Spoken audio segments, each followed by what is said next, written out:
Ang pinagkaiba lang talaga ni LG, direct-driven motor. Wala siyang pang-belt. Yun yung advantage ng LG. You might say that, you might say not. Akala tapos na yung warranty, tapos na yung transaction. Hindi ganoon. Whatever na mangyari, kami pa rin tatawagan mo. Kami ang gagawa. Sa pagkatayo ng negosyo, ganito ang gawin mo. Huwag kang mangungopya. Because you will always be the shadows of the other business. If you have own diskarte, you will take advantage palagi. You wanted to put up business, both of you. You have a business for laundry and also you, sir. Dalawa pala itong pinag-uusapan niya. Yes sir, dalawa. Isa sa bagay din. Isa sa Kalatagan. Wow. Moving on, ano ba yung in-offer namin? Despite of we have a free installation, lahat ng gamit na bibili mo dito, boss. Everything na bibili mo dito is free installation. It means package. Kahit sa yelo, kahit sa laundry, kahit sa tubig.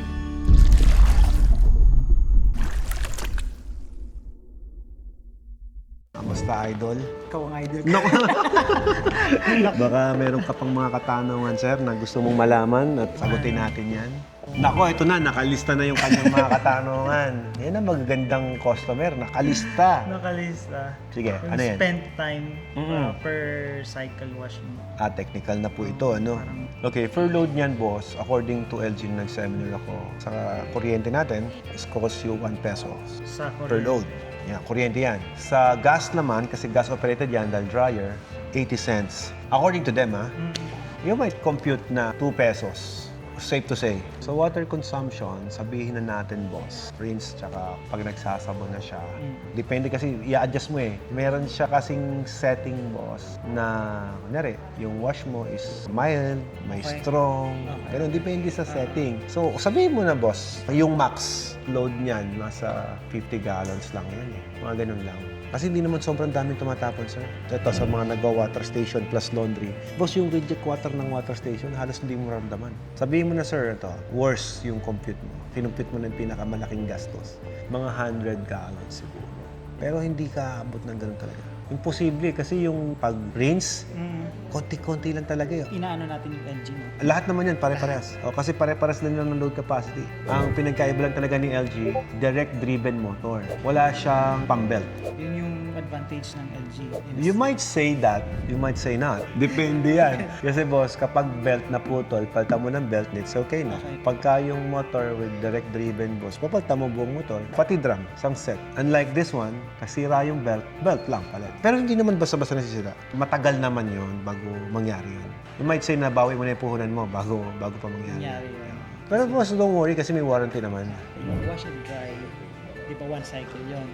Dapat kailangan ko makadami ng cycle na yun. Yeah. Hindi natin makompute din, boss eh. Sa ilaw, di ba? Nakalagay, for example, sa ilaw natin, 9,000 hours yung operating hours niyan. Pero boss, hindi naman umabot ng 9,000 eh. Chances lang yon. Eh kung may fluctuation ng kuryente, baka mamaya 3,000 o 1,000 hours lang, pundido na yan. Ganyan din sa mga appliances. It might consider na, okay, matibay naman siya, pero boss, depende pa rin sa nagtapan natin ng kuryente. Kung palaging fluctuated yung kuryente, voltage faulty, pwedeng umix yung lifespan niya. Pero yung pwede nating yung AVR, no?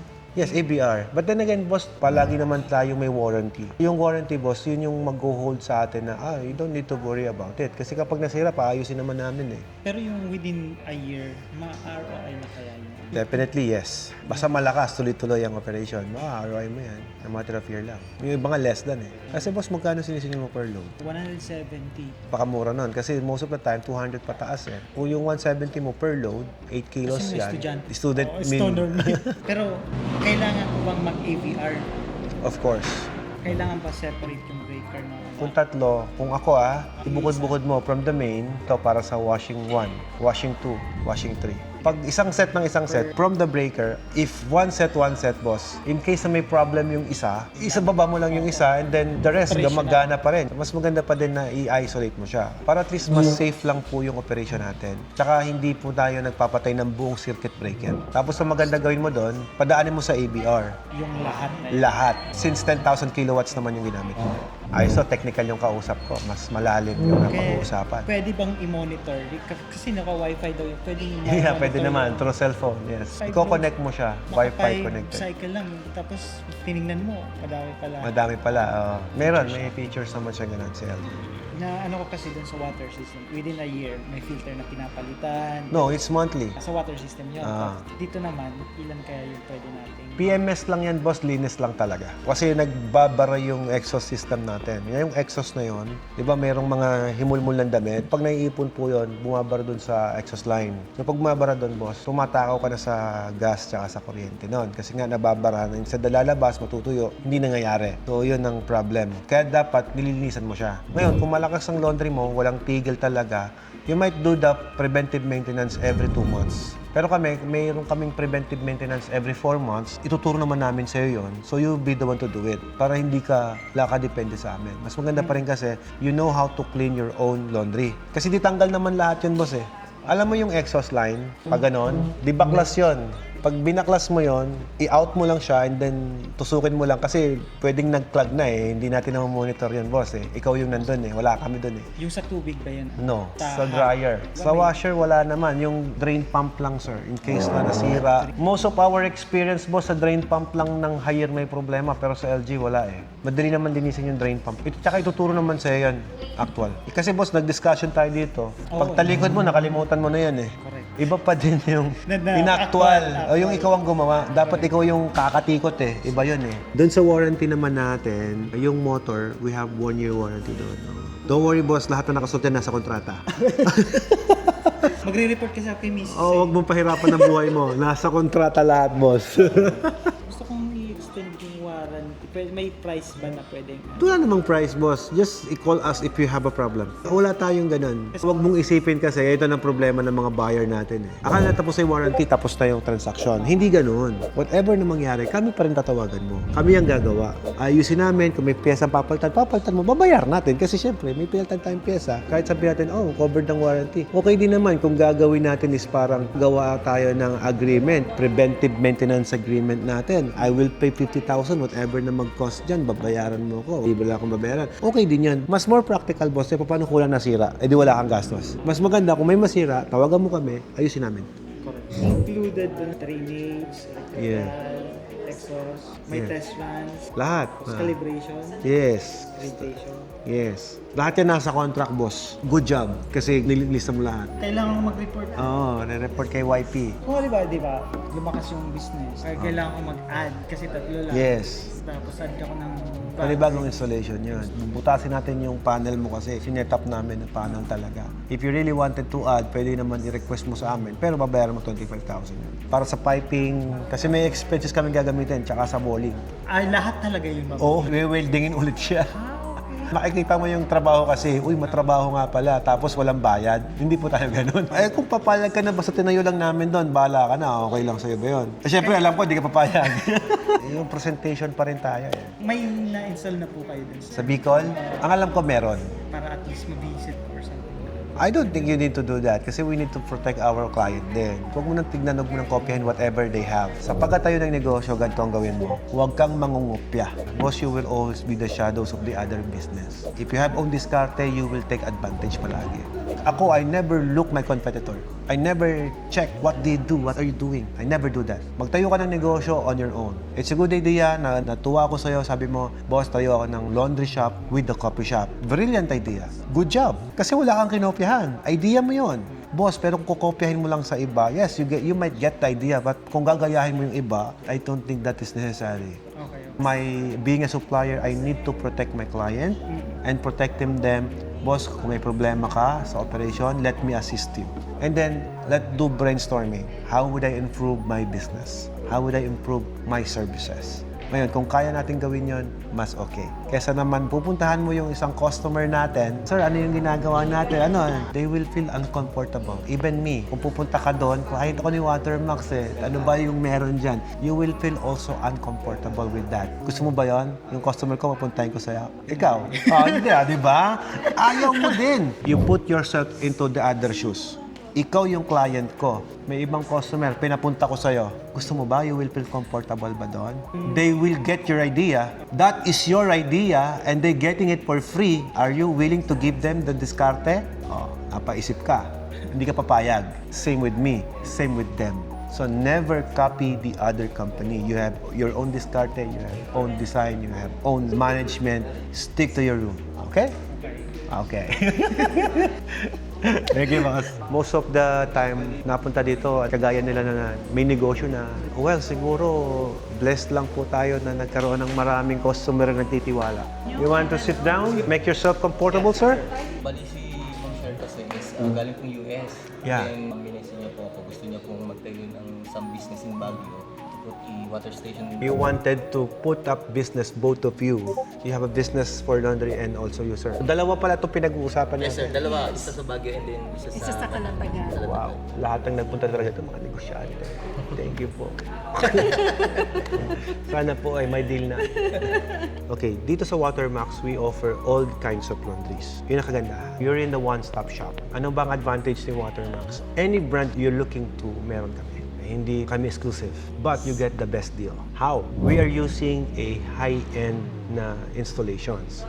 Unlike the other, kapag bumili ka ng laundry, isasalpak lang dyan, makita mo walang cabin, walang kahit ano, and then that's it. Operate ka na, bahala ka na dyan. Kami hindi. We will start this business. From day one, we will assist you. Paano nangyayari yon? Si ma'am, kagaya niya, galing US, wala siyang alam dito. Yes. Kami, as a manufacturer, supposed to be dapat manufacturing lang, pero ang nangyayari, para kaming franchising. In a way, na i-assist namin kayo from the very beginning. We will give you building layout, building design, we will do site visit, hanggang ma-establish natin yung building. Even doon sa pag-apply ng permit, may assistance tayo. Or one-stop shop. Yes, it's good after-sales service. That's why maybe it's our advantage that not everybody company na kayang i-offer yun. Yung iba, installation lang, pababayaran pa eh. Sa amin, libre. Hanggang mag-function. May training tayo, basic training, troubleshooting, things to do. Pagka pini-PMS mo na siya. And like Sir said, 2 taon na siyang nagre-research to find the good supplier of laundry and ito yung napili niya. Di ba, nasabi niya siya? So, that is a testimony. Hindi kami tatagal ng 18 years sa industriya kung palpak. We're already almost 2 decades na. Ibig sabihin, kung sablay, hindi yan tatagal. Ako naniniwala palagi na experience is the best teacher. The more longer the experience of your business partner on doing this business, boss, you're in the right company. Kung matanda na, ibig sabihin, experience-wise, andyan yan, okay.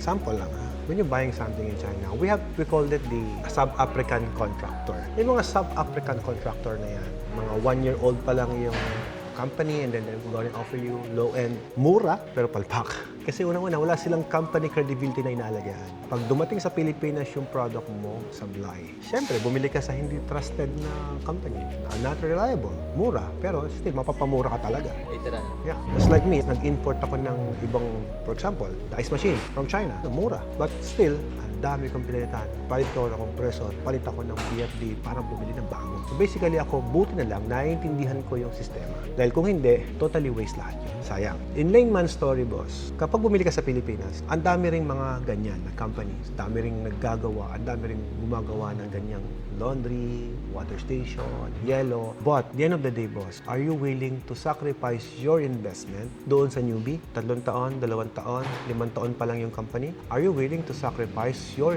investment na inipon mo ng ganong katagal? Definitely hindi, di ba? Kasi ako, pag bumibili ako ng something, I always looking doon sa company stability. Why? O si Alfred, bata pa naman eh. Ako nga, bata pa ako, pero yung anak ko, tinuturuan ko na mag-handle ng negosyo eh. Para may continuity. At the end of the day, boss, you will be thinking na sabihin mo, Alfred, tama yung ginawa mo kasi hindi mo pinababayaan yung mga bagong bumili sa'yo. Boss, right now, yung mga client ko, 18 years ago, 20 years ago, hanggang ngayon kaibigan ko, kung palpak yun, boss, hindi ako makakabalik sa kanila. Pumunta ka ng Kalinga, pumunta ka ng Davidson Hotel, shoutout Davidson Hotel. Client ko yan. Hanggang ngayon, kaibigan ko pa rin sila. Kung palpak yung makina ng install ko sa kanila, wala akong mukhang iharap doon. Liliit ang mundo ko. Kasi malalaking negosyante ang kaharap ko. Kung lolokohin ko sila, wala akong mukhang iharap. On the years of services, boss, I could say, ako may brand na may pangalan. Meron akong negosyo, meron akong brand na iniingatan. You might consider, kung meron man kayong canvas sa iba, of course, you are feel free to canvas. That is your investment. That is your money. Hindi ko kayo pwedeng pilitin na sa akin bumili. But I just want you to understand why you need to consider that. Bakit mo kailangan i-consider yung years of existence ng company ngayon? So, ganyan yan. Makes sense, di ba? Yeah. Moving on, ano ba yung ina-offer namin? Despite of we have a free installation, lahat ng gamit na bibili mo dito, boss, everything na bibili mo dito is free installation. It means package. Kahit sa Kahit sa yelo, kahit sa laundry, kahit sa tubig. Mobilizations, of course, meron. But the installations are free. Mobilization kasi iba-iba yung lugar nyo eh. Hindi ko makukompute yan. Kagaya ni Sir, galing pang sa Villages lang siya, okay lang, doon na ilalagay. Eh, yung isa, taga Bicol. Paano yun? Iba ng computation nun, di ba? Same price, but different mobilization. Different charge to transportation. Yeah. And I think they won't buy here if they don't see it worth it. Kasi even the Mindanao friends, dito bumibili. So marami namang supplier doon, marami gumagawa doon, but they choose to buy here. Bukod doon sa mga perks na nasabi ko kanina, since we are taking care of our own business name, syempre hindi kami pwedeng magloloko. Kung yung investment na gagawin ninyo is a matter of 1 million or what, hindi namin sira yung pangalan dyan. Eh kami nga po, kung titignan niyo po yung mga packages namin, may mga utang yan, 2 years, 1 year, walang interest. Nakita ko rin sa vlog Yes. mo. Hindi ko interested yung 1 million nyo. Kung 1 million napapasiwa ko, no, I don't think so. We are not that kind of company. Kasi ako, naniniwala ako na the more that we are doing this business na okay, the more na mas lalaki pa yung network ko, the more na mas makakapag-share pa tayo ng blessing to our fellow Filipino people. Ako naman sa amin, ang negosyo namin is not just earning money. We are a business partner. Ako ngayon, parang mission na lang to eh. Ang success ko is maging successful yung mga kliyente ko. And I find out that the more that I think less to myself and more than think about my customer, the more akong nagiging. And I want you to think the same. If you want to be millionaires like, I'd say, like me, if you want to do the same, think the same way. Paano yun? Eh di ganito, think more of your kapwa. Think more of your serving the other people. If you want to help people na maging milyonaryo, magiging milyonaryo ka. Diba? Si Ma'am, milyonaryo na yan eh. Si Sir, milyonaryo na yun eh. Milyonaryo itong mga Milyonaryo na tong mga to. If I will still helping them to become more successful, I will becoming more successful too. That's the logic. Nung nag-start ako magnegosyo, wala akong puhunan, wala akong kahit ano. And I prove you na mayroong pag-asa sa Pilipinas. At pagkakakitaan ko to, I start a water refilling station business, by the way, in 2008. And 4 years kong ginagawa ito. Since doing this business, doon ako kakakuha ng kapital ko. Slowly but surely. Nag-start ako sa nangungutang, ngayon nagpapautang na. All of the water refilling station here, halos akong gumagawa. Kaya nandito kami. Kami. Kapautang po kami, walang interest. Yes. Kasi alam ko yung feeling na nagbabayad ka na parang hindi ka nakakabayad. We have the same grounds. Yun ang ayoko na naranasan din ng mga negosyante. Nasabi mo lang sana ang gobyerno ganun din. Na sana ang gobyerno tinutulungan ng mga negosyante para umangat ang ekonomiya. Kasi if you help the businessman and not the masa, you will help the community grow. The country will grow up more faster kasi negosyante yung tutulungan mo. Diba? Kaya lang, ang nangyari sa atin sa Pilipinas, I'll be honest, yung mga negosyanteng umaangat, dadaktahan ng mga taxes na parang kriminal, like me, sakit. Kung singiling ka ng BIR, kala mo kriminal ka. That's what I experienced eh. Mag-negosyo ka ng tama, you help the other people na magnegosyo, and then pagka umaangat ka na, kung singilin ako ng BIR, ako mismo, para akong kriminal. At the very beginning, ano ba ang ginawa sa akin? Natulungan ba ako nila na mamuhunan? Did you help me to start the business? Did you give me capital to start the business? Hindi. Pero nung umaangat ka na, kung nakakolekta, sarap, para may patago. Well, but you have to pay. You have to settle kasi kailangan mo sumunod. It's the law. Nasa negosyo tayo eh. But anyway, when you do a business, sabi nga niya, sir, kailangan mo maging discreet. Eh, paano ako magiging discreet? Vlogger ako, nag-share ako ng ideas, nag-share ako ng information. Si sir, kailangan niya maging discreet talaga kasi dami ng properties. Eh ako, paano ako magiging discreet? Eh, form of marketing ko to. Wala kayo dito ngayon, if hindi ko ito ginagawa. Mahirap balansehin. Graduate like mo tapos negosyo. That's correct. Dati, I have to pay the Tulfo to promote my brand. Now, meron ng sarili akong social media. Minsan, meron kaming sinusunod na guideline from LG na dapat ganito kadaming soap lang ang gamitin mo. Tapos magugulat ka, too much bubbles. Why? Because of water. Ang mga nagpapalaba ko, bibilin pa rin yung sabon. Ngayon yung sabon nun, pwede mo naman i-repack yun. Palagyan mo na lang ng price and then just get it and then liquid soap naman ilalagay na lang sa washing machine mo. The price of the 6 set is 1.585 pero doon sa tatluhan na gusto mo kanina is only 1,095,000 pesos. We have 1 year warranty and 1 year warranty po sa service.